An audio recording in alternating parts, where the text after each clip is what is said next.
Good evening and welcome to this evening's planning and consultative, it's the consultation committee meeting. So welcome to those here in the gallery and those who are watching at home. Members of the public are advised the meeting will be live streamed and recorded, and the live stream recording will be made publicly available on YouTube and Council's website. Nillumbik Shire Council respectfully acknowledges the Wurundjeri Wurrung people as the traditional owners of the country on which Nillumbik is located, and we value the significance of the Wurundjeri people's history as essential to the unique character of the Shire. We pay tribute to all First Nations people living in Nillumbik, give respect to elders past, present and future, and extend that respect to all First Nations people. We respect the enduring strength of the Wurundjeri Wurrung and acknowledge the ongoing impacts of past trauma and injustices from European invasion, massacres and genocide committed against First Nations people. We acknowledge that sovereignty was never ceded. Wurundjeri Wurrung people hold a deep and ongoing connection to this place. We value the distinctive place of our First Nations people in both Nillumbik and Australians' identity. From their cultural heritage and the care of the land and waterways, to their ongoing contributions in many fields, including academia, agriculture, arts, economics, law, sport and politics. We'll move now on to apologies. We have 2 apologies this evening. Do I have someone to move that? Yes, I'm happy to move the motion as per the papers. You've actually got to read that out. I've got to read it out. Thank you. That the apology from Councillor Karen Egan be noted, and that the leave of absence be accepted. No? Just from a process perspective, one motion being moved first, the other one is... I see. Then the first motion is that we accept the apology from Councillor Karen Egan. Do I have a seconder for that motion? Thank you. All in favour? It's carried unanimously. Okay, we'll now move on to... Motion number 2. Yes, thank you. That the leave of absence be accepted from Councillor Richard Stockman for the meeting being 6th of June 2023. Do I have a seconder for that motion? Thank you, Councillor Duffy. Okay, all in favour? It's carried unanimously. We'll now move forward. Disclosure of conflicts of interest. Any councillors have conflicts? Okay, just remind you that if you realise at the time of the report coming up that you mention it then. We have confirmation of minutes. Someone move that for me, please. Thanks, Councillor Duffy. Thank you. So the recommendation is that the committee, acting under delegation from Council, confirms the minutes of the Planning and Consultation Committee meeting held on Tuesday, the 11th of April 2023, and there is an attachment that goes with that. Thank you. Do I have a seconder for the motion? Happy Thank you, second Councillor Payne. All those in favour? Carried unanimously. Thank you.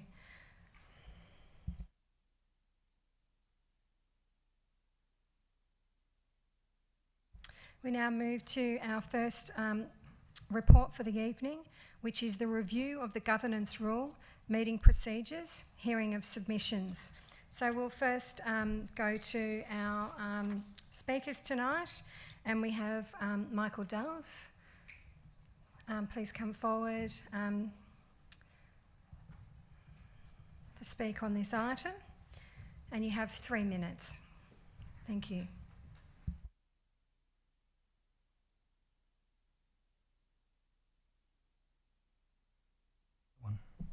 Is that okay?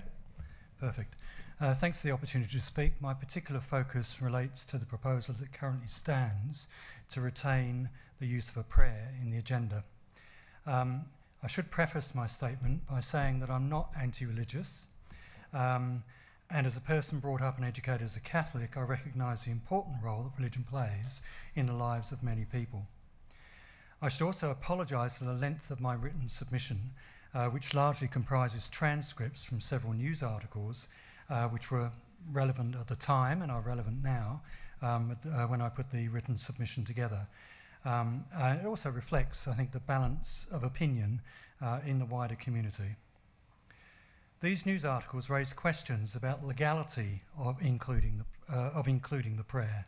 Two different lawyers separately have highlighted potential conflicts with the 2020 Local Government Act and the Victorian Charter of Human Rights and Responsibilities Act 2006. So the question is, really has Council considered the implications of risk management associated with that? But even if the advice is that it's probably not outside the law, councillors know there's already a good governance pledge which is in place that compels councillors to follow good process in making and implementing decisions. And in my view, there's no need to call on a supernatural entity to inspire the same thing, particularly if in doing so it promotes division, exclusion and resentment amongst other members of the community. Individual councillors, if they so need and if they so choose, can privately say their own prayers before the meeting.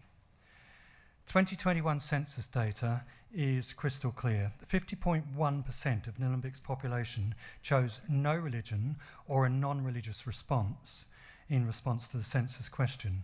A further 4.4% chose not to respond to the question. Only 42.6% are aligned to one of the almost 100 shades of Christian religion. Council must strike a balance between striving to serve the interests of all minorities in the community and causing considerable offence to a substantial majority, as it now is. 9 out of 9 submissions to this committee relating to the prayer express concern over its retention in the agenda. An already cluttered agenda does not need to be distracted by such an irrelevant and outdated practice. Faith has no part to play in the discharge of civic responsibilities. In the scheme of things, it's trivial, and the offence it causes must clearly outweigh the benefit of placating a minority view. Council risks being out of step with the community through census data, locally, but also statewide and nationally, with established surveys, respected surveys which indicate less than 10% are practising a religion. The trend in other Victorian councils where no more than 35... Michael, I'm sorry, you've run out of time. Okay, no more than 30... If I can finish the sentence, is that all right? Sure. Thank you. No more than 35 of 79 councils surveyed in my October 22 research still in to declare Frankston is the only LGA with a higher no religion census result. Essentially, I'm saying, please suspend your personal views and choose to read the advice. Thank you. Thank you. Councillors, do you have any questions for Michael? I do. Yep. Thank you. Thank you. Thanks, Michael, for your submission and for the interesting information and facts that you provided. You talked about division, exclusion and resentment being some of the outcomes that you feel is generated by having the prayer. Is there an alternative that you would suggest? I know that Banyule City Council have got a diversity a policy or statement that they read out. Is there something that you'd like to see council do? Personally, I don't have a strong view about that. I still think it may actually clutter essentially a civic process, a civil process. I think Whittlesea also has a similar sort of diversity statement, if you like. My sense is that I prefer to see no statement, but as a second best, I think an inclusive diversity statement would be more acceptable than the current status quo. Thank you. Any other councillors with questions? Okay then, thank you, Michael.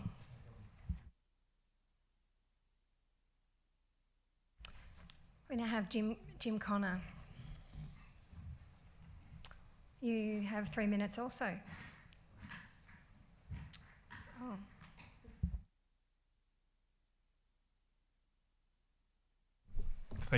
Thank you, councillors, for the opportunity to speak tonight. I'm speaking on my behalf and not on behalf of any organisation. I congratulate officers and councillors for working with and through this detailed document. It won't have been easy, I'm sure, to get to the position you're at now. My comments actually refer to a section on page 15 under the heading Addressing the Meeting. It's actually clause 27. And specifically I refer to the phrase, except for the chairperson, Any councillor or person who addresses the meeting must direct all remarks through the chair.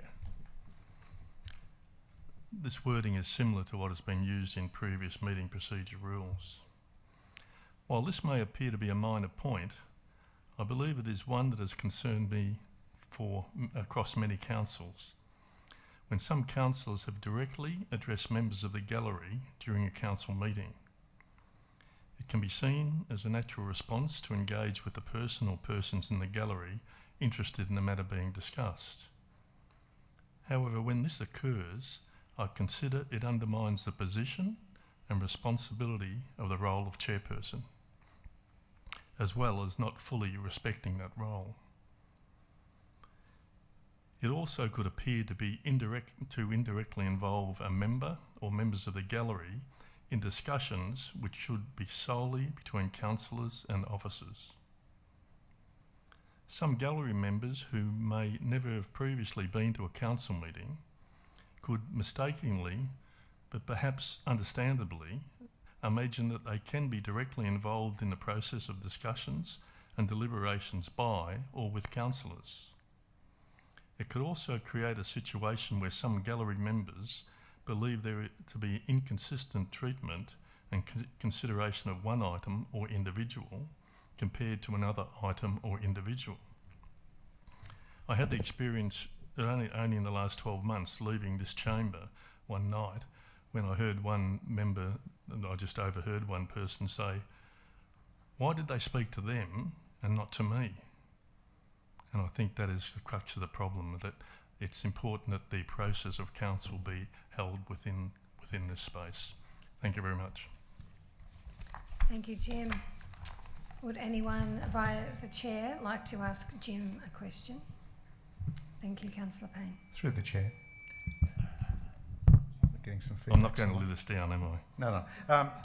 No. Given the kind of lately, particularly visitors to chambers right around Victoria, can you think of a time when councillors should and would reply to people speaking? In the process of council operations, if there's any reply, I believe it should come through the chair. Right. This has been an issue that's annoyed me, I suppose, for 30, 35 years in council. I think it just undermines the role of the chairperson particularly, and all of you at some stage will be in that role. It undermines that role if councillors, and I'm not intending to be picking on any councillors, I'm just talking about a process where any councillors are directly relating to what's going on here, because this is the gallery.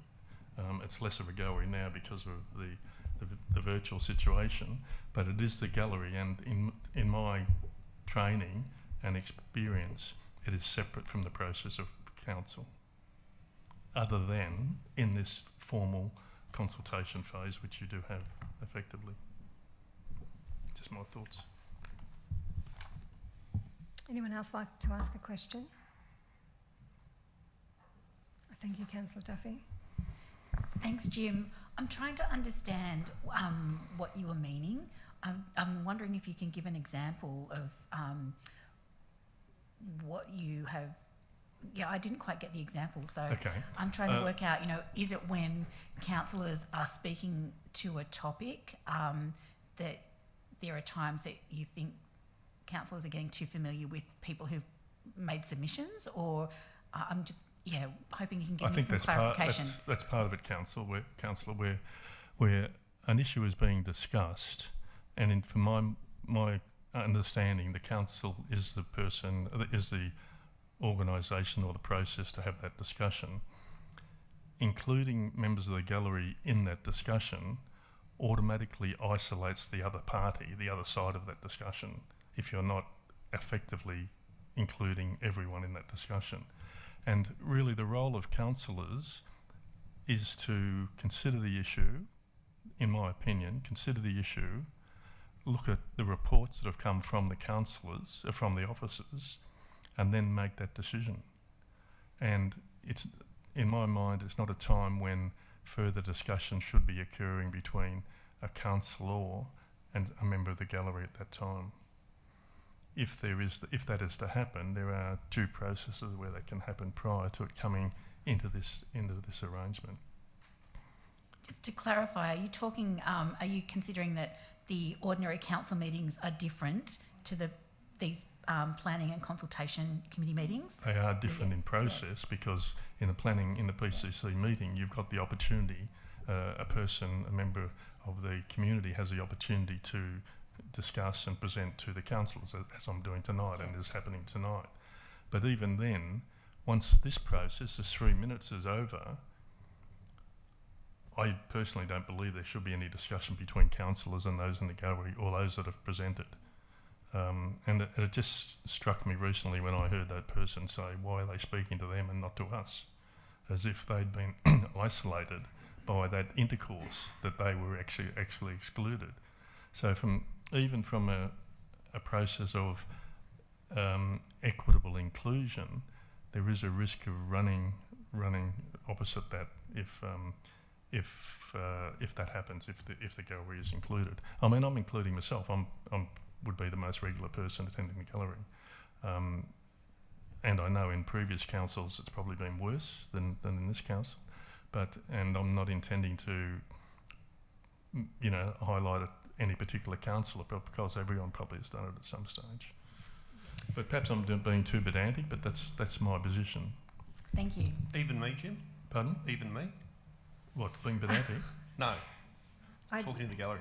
Yeah, I don't think we need to go to that extreme. Carlotta comes here as much as she can, you realise? What's that? Carlotta's here a lot. Perhaps not as Peter, often do you as have Councillor Perkins, do you have a question? No. Okay, thank you. Thank you, Jim.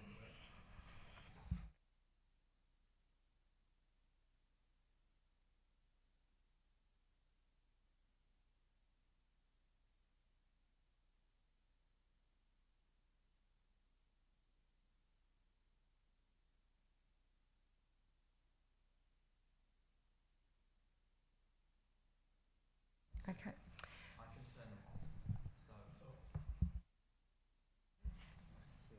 Okay, we'll keep moving on now that we've worked out the feedback. Thank you.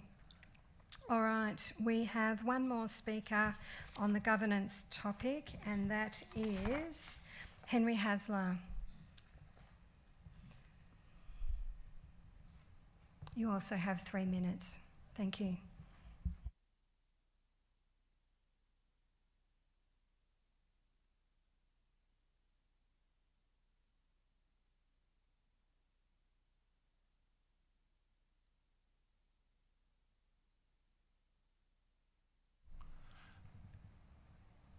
Okay. Thank you, councillors. In an increasingly secular Australia, there are grounds for abandoning the prayer. I count myself as a cultural Christian, but I'm more than happy to attend ceremonies marking hatches, matches and dispatches as occur in many faiths that is not extremist or cult-like. All that said, I'm agnostic on the prayer before council meetings. If the prayer is retained, I urge council to ensure that it's offered by a much wider range of faith groups than has been the practice that I've observed here. We should hear from all the various groups such as Muslims, Buddhists, Hindus, mainstream Christian denominations, etc., and even atheists. The second point I want to come to is on e-petitions. First, petitions, I see one way ratepayers can communicate with council about important matters. Properly structured, e-petitions can be much more effective than means of communication than hard copy versions. For that reason, I suggest the rules about e-petitions should be set so as to make them much more acceptable to council. The issue seems to be verifying the bona fides of e-petition signatories. If petition organisers were required to collect relevant ID with each accepted signature, and each petition should be much more easily checkable than a hard copy one against, for example, the council's ratepayer database. And a checked e-petition should provide much more information than hard copy formats. I bet hard copy petitions are rarely, if ever, checked, with probably the only fact regularly recorded being the number of signatures. The second point on petitions is I oppose the prospective change, as I understand it, to the rules that would allow council to ignore petitions from outside the Shire. I believe that would contravene the Supreme Court decision in the Pigeon Bank Road case as I understand it, as a result of that case, everyone in Victoria now has legal standing on anything at all, no matter where they live. I think that that's an under-recognised element of that particular case, but I suggest that council's lawyers should take a look at it, because if you refuse an e-petition from Hamilton, or a petition from Hamilton, somebody can go to VCAT, cite the Supreme Court precedent, and you're done, I think. Thank you. Thank you, Henry. Councillors, do you have a question for Henry? Thank you, Councillor Perkins. Just around the prayer, Henry, you've been to many council meetings here, and you'll acknowledge that they're not the same every time, are they? They're presented by a different person, generally. But they tend to be Christians, and not all the Christian faiths that I can think of, or I mean, somebody mentioned 100 Christian denominations in Nillumbik, so not all of those are represented. I have mentioned this. I think there's somebody, a councillor or maybe a council officer, and the feedback I've had in the past is that, well, we do try and reach out to everybody, but a lot of people don't volunteer and don't turn up. My response to that is, well, please try harder. If we're going to continue with the prayer, let's make it more ecumenical. Is the basic point. And I don't, but you know, if you decide not to go with it, I'm not going to lose any sleep over it. I have to admit that when the prayer's being read, I'm thinking about everything else but God and the prayer. Thank you. Councillor Ramtran. Thank you, Chair. Henry, you mentioned the case of Cope v Mannerheim and the implications that has. I believe that was a planning case, and it relates to anybody in Victoria has the opportunity to object to a planning permit application, but I'm not entirely convinced that it applies to petitions. Is there any reason, I'm sure there is, but could you give any other reason other than that case why it would be beneficial to accept petitions from... No, Councillor, that's the one that comes to me. I remember... I don't mean cases, but just, in general, what would be the benefit of listening to accepting... Well, can I, an other example? Eltham copper butterfly, right?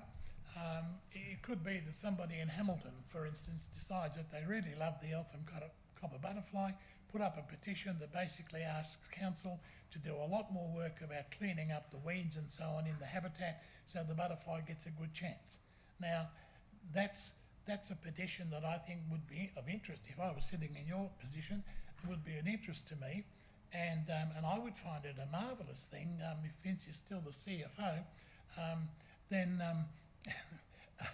I would regard a petition like that and be rubbing my hands together and saying, my God, we've got the headline for our grant application, because we're not just being, mingy about just asking for something for Nillumbik, but hey, there's all these other people around Victoria want us to do something about the butterfly. Look, Minister, please give us some money. So it's that sort of thing where something from outside would be relevant. Now, the other thing I think is that with e-petitions in particular, you can sort them. They shouldn't be damn hard at all to organise the information by address, and then compare that with the council's rate database, and you'd know how many people who had signed on to that were on the database of members of the community, and how many came from outside, and the relevance of that differentiation would vary from case to case, but it would give you information, which I bet you don't get from the hard copies, because somebody could prove me wrong, but I bet the copies come in, somebody finds a filing cabinet, dumps them, and that's the end of it. I could be wrong. Thank you for that. Any other questions? Thank you, Councillor Duffy. Oh, did you have another? I'll allow Councillor Duffy to go first, and you can come back to me. Thank you. Thank you, Councillor Ramtran. Henry, there were 2 points that you raised that raised questions for me. One just then was about the change that's been proposed about taking out the wording that petitions presented by council must be written other than pencil, and any resident of Victoria may sign a petition is as it currently stands. So at this stage, it's proposed that comes out. So there's nothing to say any resident of Victoria may sign a petition. So it kind of doesn't say that you have to actually be in the Shire to sign the petition, or you don't have to be in the Shire to lodge the petition. So I'm kind of, this has raised some confusion for me now in the taking that out. Councillor, maybe I'm the one that's confused. My it's point on is, page 11, sorry. Yeah, well, I don't have a copy in front of me. I did look at it earlier, but maybe I'm the one that's confused. My basic point is that I think we should be prepared, or council should be prepared to accept petitions from wherever, and then when the thing comes in, you make a judgment as to what importance it is. I mean, if somebody in Hamilton is saying that some narrow road in Eltham should be tarred, well, I'd ignore it. But if it's something like the Eltham covered butterfly or something, you know, with more generic interest, you take account of it. And then to just clarify that, so rather than the person who's lodging the petition coming from outside the Shire, I'm wondering, would you want to see that people outside the Shire are able to add their name to an electronic petition as well, so that they're signatories to that petition? Yeah, and the thing that I would require of people putting up petitions is obviously name, address. I'd want to know whether they were renters, because renters won't necessarily appear on the rate thing, and I would want to know ages, because there might be different people in the one household who are signing the petition. So somebody might be 40 and somebody might be 20. So you set up the information source properly so you can properly identify, get yourself some information about who's doing it, how much of it comes from locally, how much of it comes elsewhere, and you're just better informed. And it ought to be dead easy. Thank you. Thank you for that response. Thank you, Councillor Duffy. I'll move back to the Mayor. Thank you. Yes, thanks, Henry. One more from me, just on the prayer. So you mentioned bringing in separate denominations and or separate religions and trying to have a different religion including each time. Atheists. Including atheists, yes, and agnostics, each time that the prayer is done. I guess my question is, we could put that into the rules, but the issue in Nillumbik is there's no guarantee, and in fact it's very unlikely that we would be able to get other religions to come along on a regular basis, and so you could end up in a situation where council has said they would have multiple religions doing it, but end up only having the one, simply because of those logistics. Is that something that you would consider acceptable, or do you think it needs to be, all religions or nothing? Well, the more religions, the better. I mean, one of the things that occurred to me is that you kind of set up some sort of a schedule in advance, and you let the Muslims know that in 2 months' time there's a slot that we'd like that one of their faith leaders to present a prayer, and then see what they say. And if they come back and say, no, we're too damn busy, I can't be bothered, well, if you have the prayer, you find someone else, but you try. Thank Thanks, you. Henry. Thank you, Councillor Ramtran. Any other questions? Okay, thank you, Henry. Do you mind turning the microphone off, please?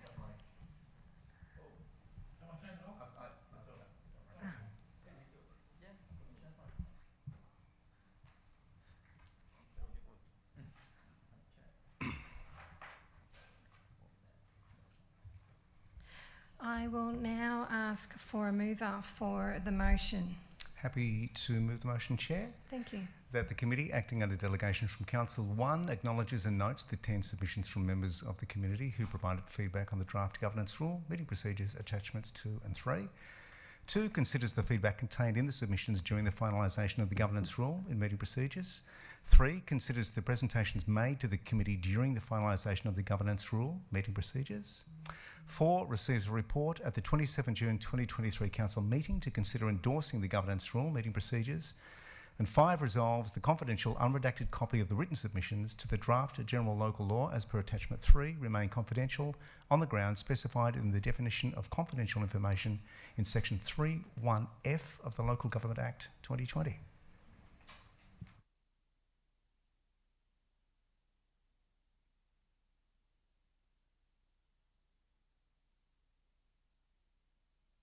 Let me guess. I have to say the draft governance rule.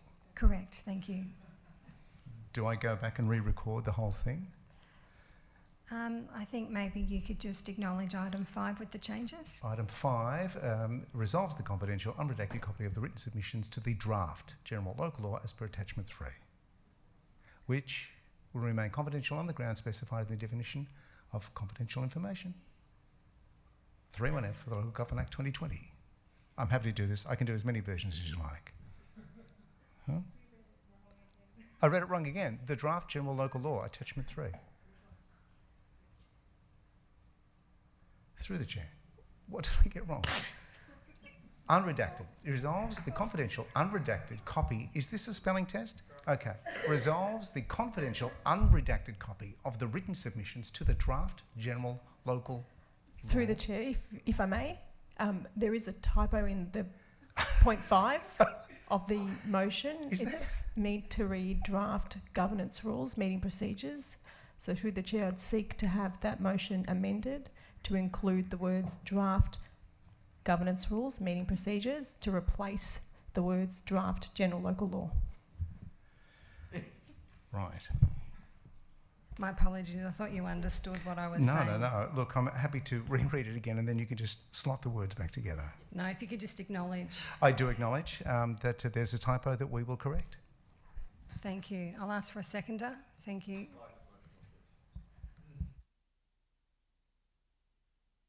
I'm looking for a seconder for this motion. Thank you, Councillor Perkins. Would anyone like to speak to this motion? Thank you, Councillor. Just to say that governance is more than the rules and regulations of council. How we run the business of the chamber is important. It's a reflection of the values of the community that we should be able to disagree and discuss in a civil manner.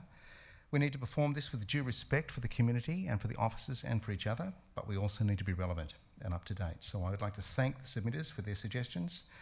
I can let them know that we have and will debate all the matters that you have raised before us and that your input will prompt robust discussion. So thanks very much. Thank you, Councillor Payne. Would the seconder like to speak? Any other councillors? I'll put the motion to the vote. All in favour? Carried unanimously. Thank you.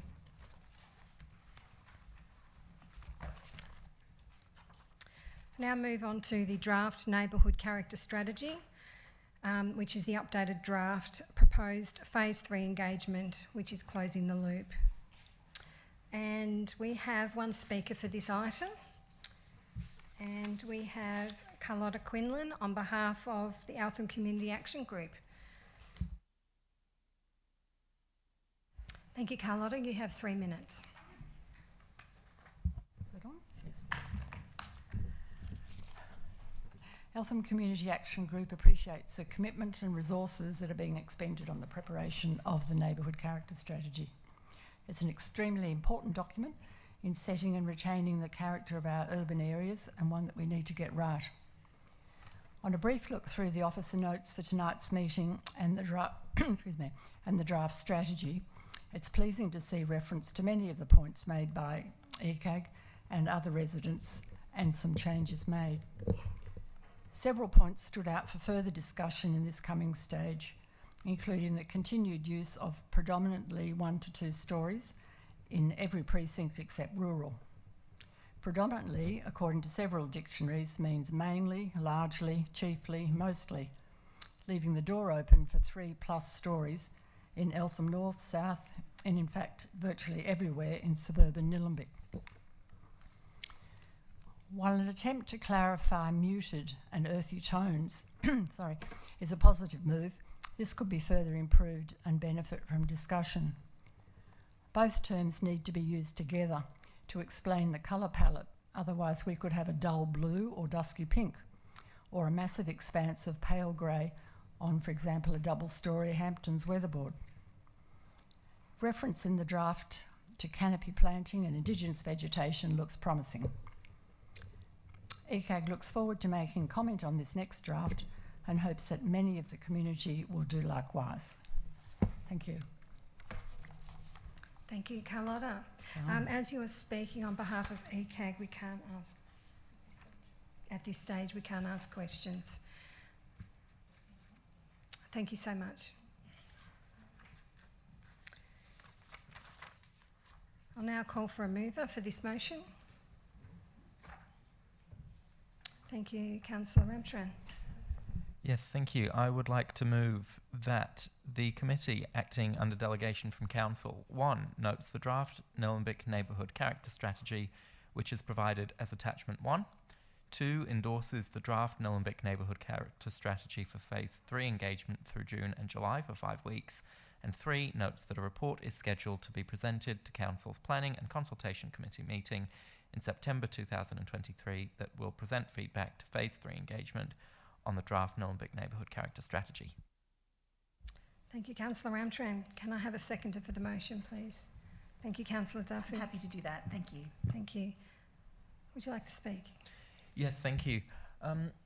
I think it's really good to see a lot of changes, and it took me a long time to go through them all. A lot of changes to the Neighbourhood Character Strategy following the last round of consultation. Some really useful feedback and stuff that we could really work with. And I think what we've come up with now is a far, far better version because of that community input. So I think that's a real testament to the community and the value that they're able to give us, and also to the officers who were able to put in the work to make those changes. I think it's also really exciting to see in this version a lot more detail being fleshed out on how this actually fits into the planning scheme, and down the track when we do a planning scheme amendment to fully adopt this, all the different rules that's going to create in different overlays, and going into all the very complex planning stuff that actually makes this thing concrete, solid and enforceable. So that's really exciting to see. I note that Carlotta's brought a few suggestions of how it could be improved even further, and that's really good to hear. And I encourage, and I'm sure ECAG will put in a submission in this next round. It's a smaller round of consultation, but nonetheless valuable. So I just encourage everybody to put in their submissions for the next round of consultation, and hopefully we can improve on something that's already been improved a lot, and come up with something that's really, really good, because I think our community deserves a really good neighbourhood character strategy. Thank you, Councillor Ramtran. Councillor Duffy, do you wish to speak? Thank you. Just to echo those words to say that this is an important strategy to get right.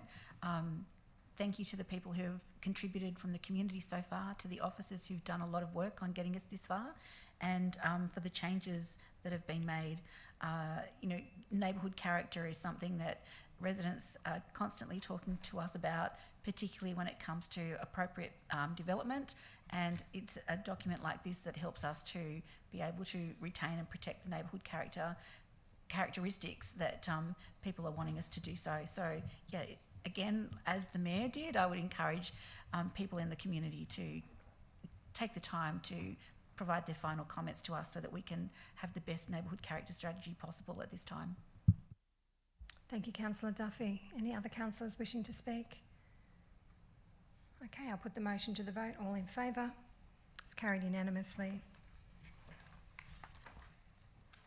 Now move to our last item for this evening, the draft biodiversity strategy, community engagement approach. We have no speakers for tonight on this item, so we will go straight in to putting forward the motion. Thank you, Councillor Duffy. Yes, so I'd like to put forward the recommendation that the committee acting under delegation from Council notes the biodiversity strategy community engagement plan in attachment 1.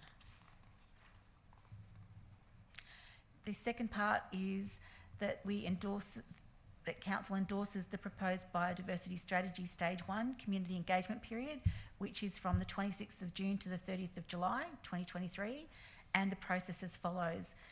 2 online stakeholder workshops, 2 school workshops, 2 place-based pop-ups, liaison with council advisory committees and the Youth Council, a dedicated Participate Nillumbik web page, and a survey. That we also, point 3, requests that officers make the report what we've already heard from our community, a collation of recent Shire community consultation findings to inform the Nillumbik biodiversity strategy in 2023, available to the public on Council's website. as attachment 2. And finally, request that officers are to brief council on the findings of the stage 1 community engagement at a future date. Thank you, Councillor Duffy. Do I have a seconder for the motion? Thank you, Councillor Payne. Would you like to speak, Councillor Duffy? Only very briefly that this is a really important strategy. We love where we live here in Nillumbik.